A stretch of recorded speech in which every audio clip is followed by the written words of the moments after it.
Hello, everybody. I'm Graham Walker, Executive Director of the Independent Institute in Oakland, California.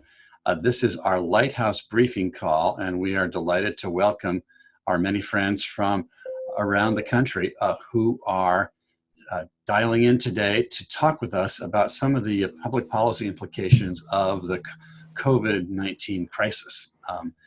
So we do this call fairly often for our key supporters, members of our Lighthouse Society, we call them. And thank you for those of you who are members of the Lighthouse Society. We greatly appreciate your support for us. Makes all of our work possible. We are doing it more frequently these days because of the urgency of the crisis situation and the unexpected, changes in public policy and in our daily lives. So there's a lot to talk about. We've been offering these every Friday. Many of you have been joining us. I'm grateful for you doing that. And of course, if anybody would like to continue supporting our work at the same or an increased level, we invite you to do that. I'll give you some details at the end, but you can always go to our website, independent.org, to find details on that. So today is the sixth briefing in the coronavirus crisis series that we are doing. Today we're going to be talking about restrictions on gig workers, which have been in effect actually before the crisis hit, but are hitting part-time independent contractors with particular force under conditions of lockdown. So we're talking about freelancers, independent contractors, truckers, and others. Back in the fall, California enacted a bill called Assembly Bill 5, which restricted their employment opportunities. We're going to talk in some detail about that. We're especially talking about it because recently the Independent Institute issued an open letter regarding this legislation, AB 5, and the way it is having all sorts of unintended consequences for workers in our economy. And I'm going to just show you, if you want to see this open letter, it's available on our website. Let me just make sure I get to the right part of our website here.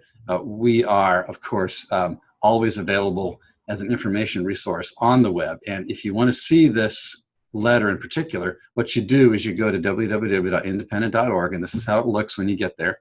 Just scroll down a little bit, and you'll see it right here, open letter from 151 scholars. And here's the letter. You can look at the letter, and if you want to see the signatories, here they are. They are a long list of a bunch of really impressive people. So again, go to independent.org and see this letter if you'd like. So today, to discuss this, we have one of the initiators of this open letter, who is Dr. Williamson M. Delighted to have Dr. Evers with us. He is the director of our Center on Educational Excellence, a senior fellow here at the Independent Institute, and who has quite a track record in following these kinds of public policy issues. So welcome, Dr. Williamson Evers. May I call you Bill? You may. Thank you. So glad you're here, and thank you for thinking about all the independent contractor workers who are adversely affected by this. Tell us in brief what the open letter says, and then we'll talk about how it got enacted in the first place. But first of all, what does the open letter say?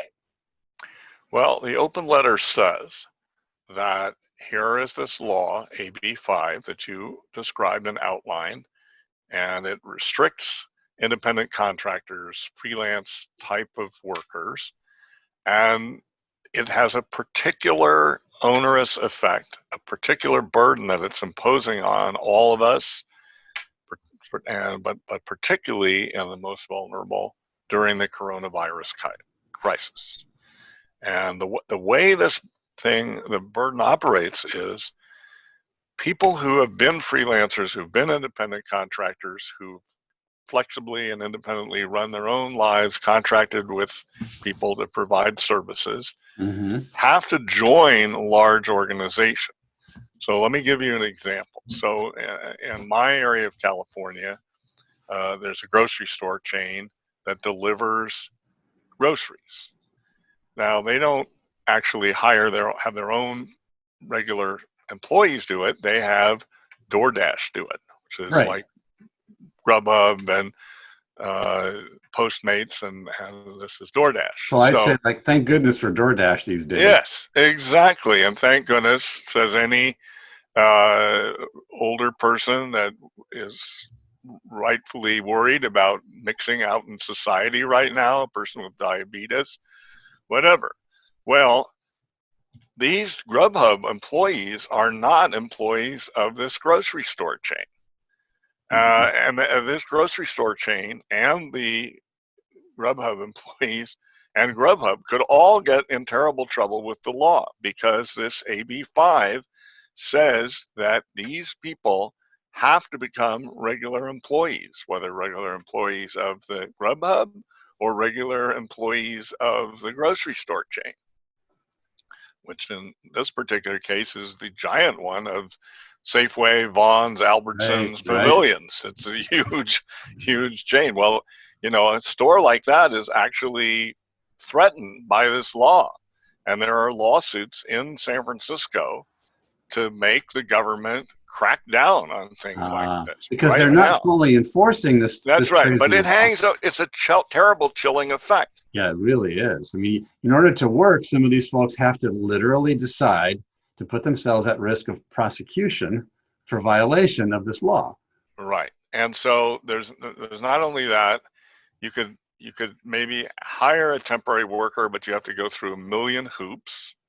But the most serious aspect, in a sense, from the point of view of decency, is we have all these furloughed workers, all these people that are laid off temporarily or maybe permanently, that could do a variety of jobs. Now, it's not just delivery workers that are affected by this. There's Yeah, all clearly. sorts of jobs like handyman, janitor, housekeeper, health aide, manicurist, landscape architect. There's Right. all kinds of jobs. I mean, in our coronavirus time, a particular thing are nurses, nurse practitioners, nurse Right. anesthesiologists. Many of them are not attached to a particular hospital or clinic. They operate as independent Right. contractors, Right. and they go where they're needed. They might have an agency that sends them out, but they're not full-time employees of that agency or of any hospital. And sometimes they go across state lines. Sometimes they move temporarily to Yeah, hotspots. and they have a variety of clients that Right. shifts over time. Physical therapists have this same thing. And so these people are threatened by this law. And so here we have a need: the elderly, the infirm, the people with diabetes who can't go out with full confidence in the population and do things. They need delivery services. Right. We have people who could do multiples of people who could do this delivery service, and they're blocked by this. And so the So, letter asks for the governor and the legislators to suspend this law so that this kind of activity can come back. no, it's interesting that the letter doesn't just outright call for rescinding the law, although that would probably be a good thing. But the letter, as you have helped to formulate it, simply asks for its suspension in view of the crisis. That seems like a pretty moderate ask. And to whom did the letter go? The letter was sent to the governor, Gavin Newsom, and to all members of the state legislature. And the And letter was signed by 151 economists and scholars. Tell us about who they are. they're all holders of PhDs, and they're all affiliated with California research and higher education institutions. It includes Vernon Smith, who's a Nobel laureate in economics. It includes some prominent political scientists like Mo Fiorina, Dave Brady. It includes famous economists, Michael Boskin, who was the head of the Wow. President's Council of Economic Advisors under George H.W. Bush. Yeah, I It remember him. includes Mm-hmm. famous monetary economist John B. Taylor, who was Undersecretary of the Treasury under George W. Bush. Currently Stanford, I think, right? Yes, UCLA economist Lee Ohanian, another very, very famous economist. So clearly this isn't a marginal group of cranks. No, sir. But it also includes people from all parts of California. They are Democrats, Republicans, independents, these scholars. The letter is phrased in a respectful but urgent way. Right, yeah. And And so again, I I'm invite our friends to take a look at the letter. As I said, you can find it on our website there. What kind of attention is the letter getting, Bill? Well, I've had half dozen radio interviews. Just yesterday, I was on KABC in Los Angeles. There have been several articles. Yesterday's, 2 days ago's Orange County Register had an editorial that quoted extensively from it. This one Okay. Oh, here. yeah. So, and mentioned the Independent Institute and how many scholars and so Good. forth. Good. I'm glad to hear that. So it's getting attention. I mean, several of the legislators wrote back, some thanking us and saying they're all in favor of that, mentioning laws that also, not laws, but bills that are in front of the legislature to address this. The governor did not respond. Uh-huh. Of Well, course, some pro AB5 people said, oh, you're wrong. of course. The governor, though, has shown some flexibility. Oh, he has. I mean, with those healthcare workers, Yes, some yes. weeks ago, he decided that really the restrictions on work for people whose licenses were either recently expired with honor, so to speak, or people across state lines, retirees, they were all blocked from work. And he said, we're going to lift your restrictions. And then what happened? There were many tens of thousands of people who wanted to join the fight against coronavirus. Also, so just to show how liberal he was being with this, he said that nursing students and medical students who hadn't yet done their internships and so forth that they need to do to get fully licensed, they could leap over that and join the fray. So he Governor has Newsom, shown, yeah, he sees yeah, that when people are not forbidden to work, they want to work. well, he does have his power grab moments too. I'm speaking to you from Orange County, California, where we're Yes, having a right. little beach We've heard beach about freedom issue. So we've heard he about can that. he can get on his high horse and not allow flexibility and freedom. So I don't Indeed, know. yeah. I'm afraid that at least at this point, we do need his help, because I don't think the Democrats in the legislature are going to go for this Well, unless he leads the effort to yeah, I think suspend that's it. probably true. Let's just hope that he can maybe see some of the stuff that you have written, some of your broadcasts, and maybe some of his constituents will be calling him up after they see this broadcast. We also did a really interesting broadcast on Wednesday, just for the benefit of our friends who are on this smaller call today. We did a major interview for about an hour on Wednesday with Bill Evers and David Thoreau and myself as the host, discussing AB5, which went out to thinkspot.org and is now on YouTube. And so we think that thousands of people are getting the word, both from that and from these publications. Let me also mention to you who are on the line with us today, you can submit questions right now to Dr. Bill Evers on the subject of AB5. You can do it in several ways. First of all, I would encourage you, if you're on the Zoom call and know how to do it, there's a participant panel, and you can raise your hand. And if you raise your hand on that panel, I will see that, and I will open up your microphone, and you can directly talk to us and ask Bill a question. Also, if you prefer, you can use the little chat box at the bottom of your Zoom screen, type in a question there. Also, if you prefer email, you can just send an email to questions@independent.org, and that will get to me right away. And so we'll get your questions in just as soon as I see you raising your hands about that. Let me Jeff, let me let me add that this isn't just a concern for Californians. right. What other Uh, states are doing it, Bill? well, several states have been looking at trying to control the gig economy, the independent contractor economy, through this same kind of law. And those states include Illinois, New York, New Jersey, Wisconsin, Oregon, and Washington State. Hmm. So California, unfortunately, is in the lead in doing this. But I would also add that Vice President Joe Biden tweeted that he approved of California's actions. He said that Mm-hmm. in early March, around the time I think he was trying to round up support from Bernie Sanders supporters. No doubt, no doubt. So he approves of this, and he might be trying to take it to a national level. And also in the House of Representatives, there's a law, HR 2474, the PRO Act, that tries to nationalize this controlling of the gig economy. I don't think it will pass the US Senate, but it just shows that people are out there trying to make the situation worse across America. So if you're on the call, and I know several of you are from various parts of the United States, I can see some of my friends on the list of participants here.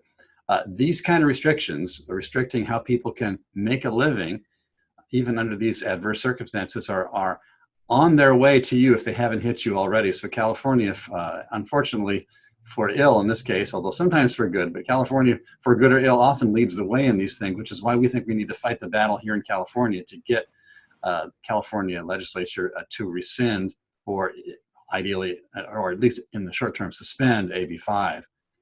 So can we skip back, Bill? I want to skip back to one thing that we kind of jumped over before. Back in the fall when this was enacted, AB5 was enacted, presumably with some justifications that sounded good to enough people. That's like the official rationale or rationalization for, what was the official rationale for these restrictions on independent contractor workers? Well, I would say the rhetorical rationale was that independent contractors, freelancers, were a lone person up against big organizations, universities, corporations, and that they had not any bargaining power to get what they wanted. Now, there's a bunch of problems with that, quite a number of problems. One is the Bureau of Labor Statistics has polled independent contractors to see what they think. Right. And the overwhelming majority, 80+%, say they want to be flexible and independent.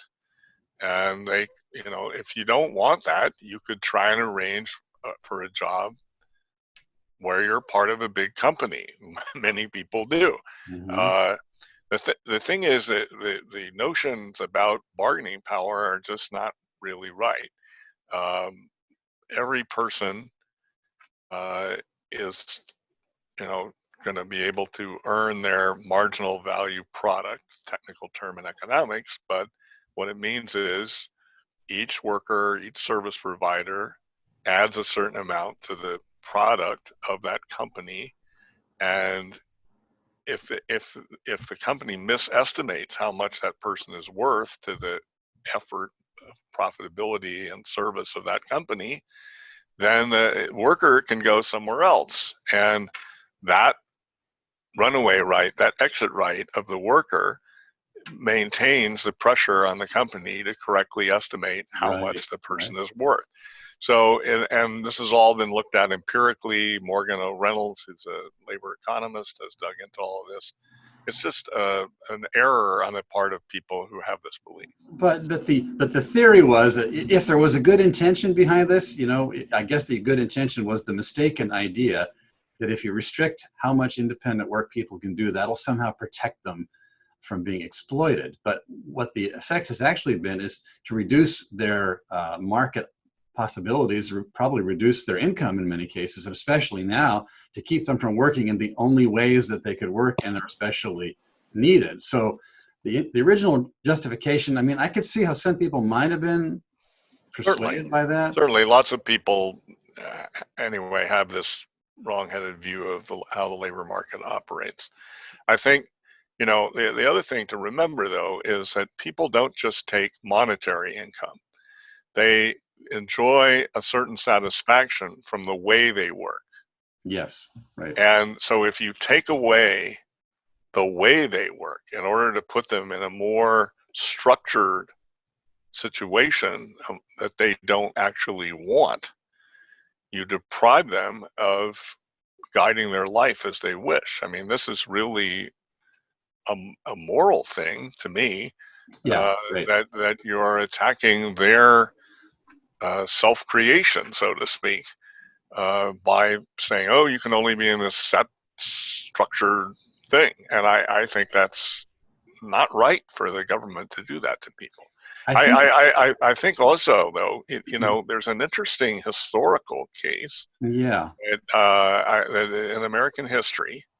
Is it all right if I mention this thing with the labor agents in the Oh, South? It's kind of please interesting. do. Yeah. And then I think Okay. there's some even further history back that you could mention, but tell us about the labor agents in the South.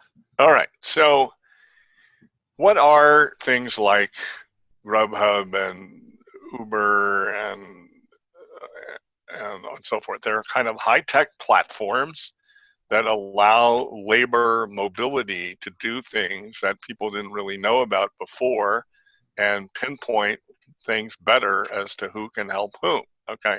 So, Hmm. interesting enough, after the Civil War, African Americans in the South were wherever they were when they were freed. Okay. So they're scattered in various plantations, but new light industries were emerging, or some plantations needed more work and some needed less work, or some were more successful and could offer higher wages. So there were labor agents Hmm.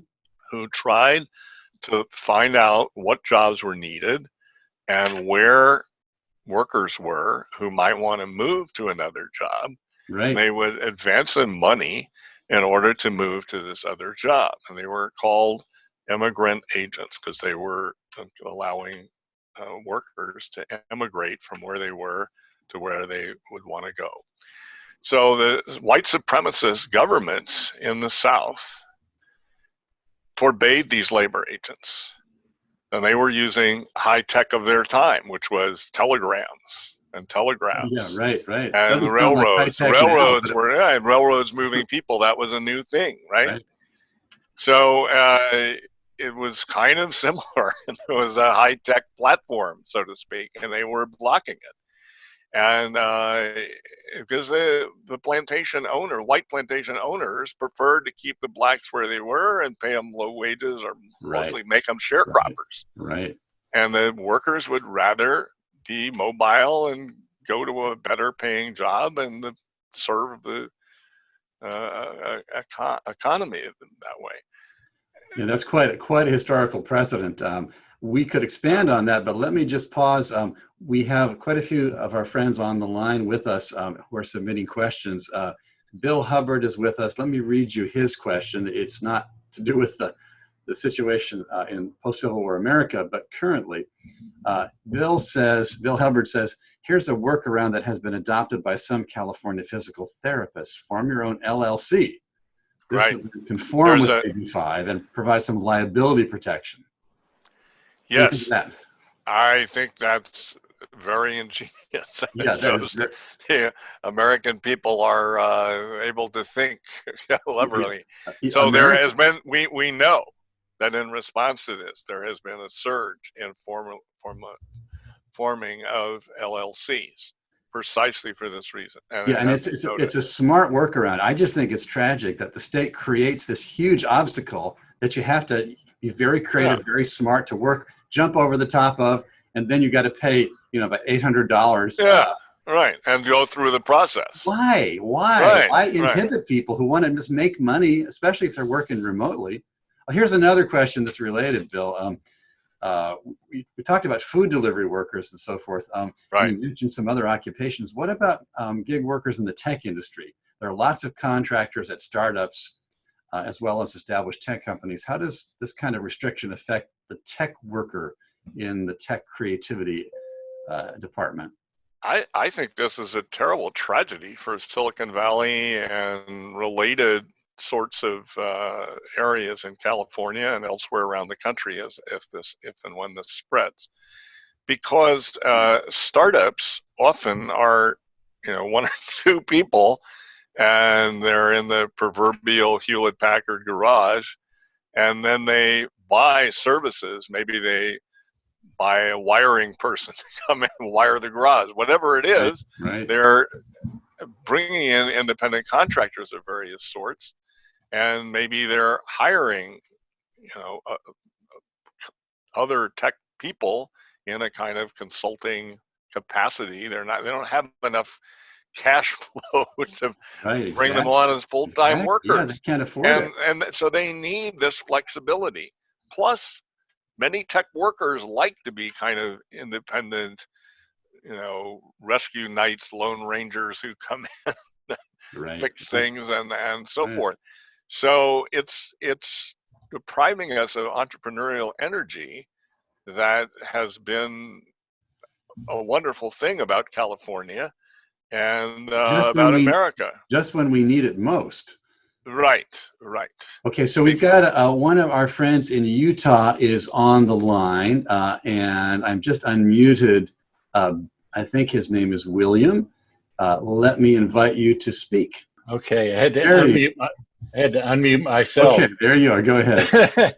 I just wanted to point out, going back to the post-Civil War era, which I like to call the war between the states, uh, that Mississippi was the first state in the Union to adopt a sales tax. And this is back in the early part of the 20th century. And the reason they did it was to try to keep itinerant peddlers from going around the state and selling pots and pans and whatever Mm-hmm. at home. Same idea. Protect the existing businesses, but prevent competition from itinerant peddlers. So Yeah. we have a case here where the establishment is friendly with this, and some big companies are going to be able to absorb this, although they don't necessarily want to. I mean, I think of the example, one example that was given to me was that the famous comic writer P.J. Wodehouse used to write a every 2 weeks column for a newspaper, and that's what he did for them. Was he wrote great novels these are the Jeeves and Wooster and so forth things, and he wrote lyrics for Broadway plays and things like that, and that was his main thing. Well, a newspaper, if he was writing for them, they're not going to, he's only good for this one column every 2 weeks. They don't want him full time, and he's ill suited to trying to write sports or obituaries or police raids or something like that. This Thank is goodness they didn't have AB5 back then. yes, it would have distorted his whole life.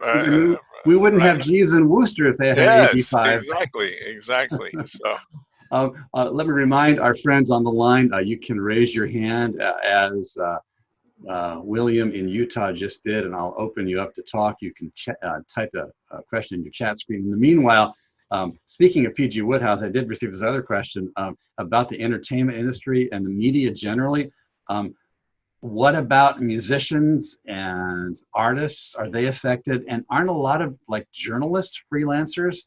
The media would seem to be favorable toward AB5, and yet many of the journalists are themselves freelancers and are probably adversely affected. How does it affect all these industries? I guess the same way, huh? well, this is interesting. There's a online platform called Vox, and they were all for this.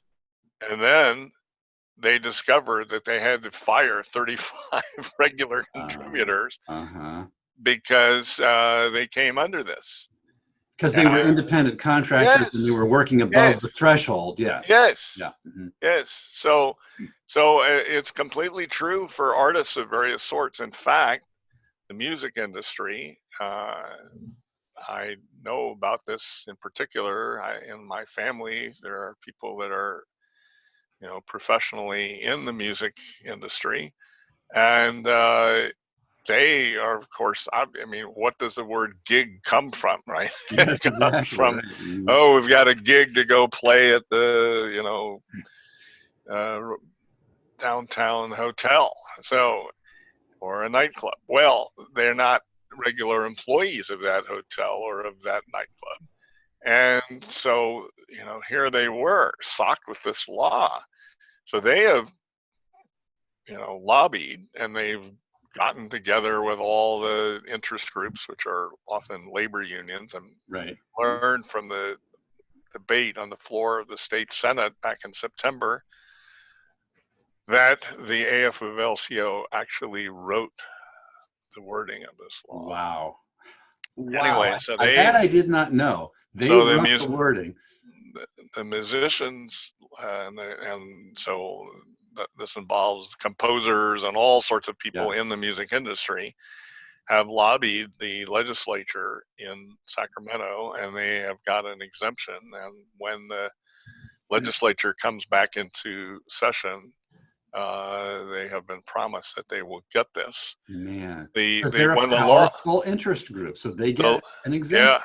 So amazingly enough, lawyers, right, who are often independent contractors, usually, or insurance agents, or there's all sorts of people who got exemptions. You might think, oh, if this is so wise, why is not everybody in it? Not that I'm advocating expanding it to more and more people, covering, making them give up their independence. I'm not for that, but people were lobbying, lots of them, including influential people like lawyers. I mean, don't you always have a little red flag that goes up when it says all lawyers are exempted? Well, I mean, excuse me, they know what this could be doing to them. When you've got a crummy law which hurts workers, restricts their ability to make their own decisions, limits their income earning possibilities, messes up our options as a society for services during a crisis like this, the solution to that for some people seems to be, oh, well, let's opt out this group and then let's opt out that. Why opt out people from a crummy law? Why not just pull back the crummy law? That's what I think. Now, I would say that I'm in favor of expanding exemptions and keep expanding exemptions. Let's push them to 100%. My view is that it would be better to suspend this law or rescind it, but they should certainly suspend it. Right. And the governor has shown willingness to be flexible many times. So this is a crying out in case of these stay-at-home people who were put under too much risk if they go out shopping or go to the drugstore. The people should be able to have independent contractors doing delivery, and the people who have been furloughed should have this opportunity. It's interesting, thinking back into history, and you think of, well, what are the most famous pandemics of human history that we know about? Well, the Black Plague, right? Right. So in the Dark Ages, these terrible bubonic plague, they didn't really know what it was caused by. It's caused, the germs came from fleas, but they didn't know this. Right. So they have this terribly devastating thing, and many, many people killed. So the different societies responded in different ways. The northwestern part of Europe, so we're talking, Germany, Netherlands, parts of France, parts of Britain, essentially, ended up loosening the restrictions on labor. At the beginning, they tried to pass laws. There's a famous statute in England from the 1300s that said no one can be paid any more than what they were paid before the Black Plague came. Wow. So it picked a year. It didn't say Black Plague in the statute. But and this caused a few years later, Wat Tyler's Rebellion, where Richard II had to go out in the field and meet with these rebel peasants who had come marching on London, and he was almost overthrown or killed then. And so the ultimate thing was, though, that in the northwestern part of Europe, which is still today some of the most prosperous area in the world, they had labor flexibility, labor independence. The serfs were loosened from being stuck attached to the land. I'm interrupting you because we are running out of time, but we have a question coming in from Mr. Johnson. I think that you are unmuted. Please let us hear what you have to say. Well, I'm an old friend of Bill's. Bill, how did this get started politically? Was it the Uber drivers that led the way or tried for it, or somebody speaking for them. I don't understand how this bill got started as a political issue. What is the history of it? Good question. I think, Pitch, thank you for the question. I think that the answer is regular labor unions are having trouble. The unions that have as their constituency government employees are doing all right. But so take the Teamsters. The Teamsters, when the trucking industry was heavily organized by companies only, they were able to be pretty powerful. But when independent truckers became a huge part of the trucking industry, the Teamsters lost a lot of their potential members. So the unions are casting about, and they could see here's this developing new industry, which is the rideshare industry and the general gig worker, electronic platform-based economy. And so they started trying to get a handle on that. And they have a better potential when they can pressure one company, a big company, than if they're trying to organize 1,000 independent people who are not easily corralled. And so they wanted this mechanism, I believe. Now, of course, there are always people who feel put upon by large organizations. I've been in large organizations. You can sometimes feel powerless.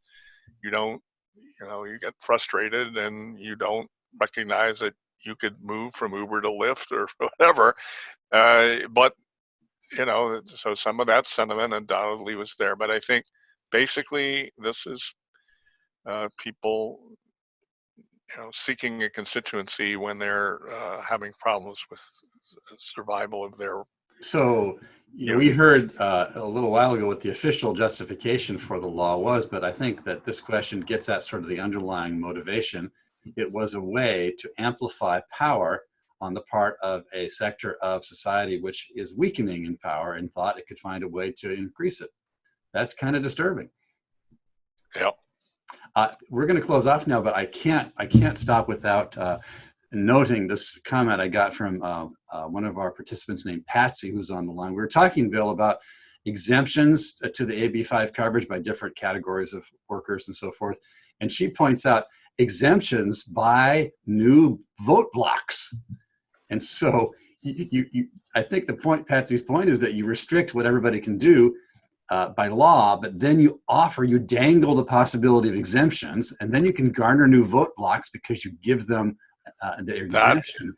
That is a brilliant political science, social science, public really choice type of insight, and I think it is exactly true. And this is done with many regulations, right? They put in a tough regulation, and then you donate to the politician in order to get yourself a better deal. Exactly. It's so disturbing. Okay, so we do have to stop now. Thank you, Patsy, for your insights. For everybody who asked questions. People, of course, are wondering, what can we do? Well, you're a citizen. You can speak to your fellow citizens. First of all, educate yourself. We invite you to use the resources that we have assembled for you at independent.org. We have, of course, the open letter, but also a whole webpage devoted to coverage of public policy implications of the coronavirus crisis. You can go to our website, independent.org, and get yourself equipped there and make your voice heard. We urge you, of course, to be respectful and courteous citizens, but at the same time, you need to exercise your liberty to speak up, especially when you understand things the way that we have tried to help you today. Also, those of you who are our supporters, we're so grateful for your support. Your ongoing support makes possible the research enterprise, which we are benefiting from today, the work of Bill Evers and many others here at the Independent Institute. If you want to increase or continue your giving, of course, we invite you to do that by going to independent.org. There is a donate button at the top right of our main web screen. But finally, let me close by turning to Bill Evers. Thank you so much, Bill Evers, for initiating this open letter. Thanks for helping us to understand it and for talking with us today. Thank you for having me, Graham. It's a pleasure, everybody. Thanks for joining us, and we wish you all the best. Stay in touch with the Independent Institute. Bye-bye.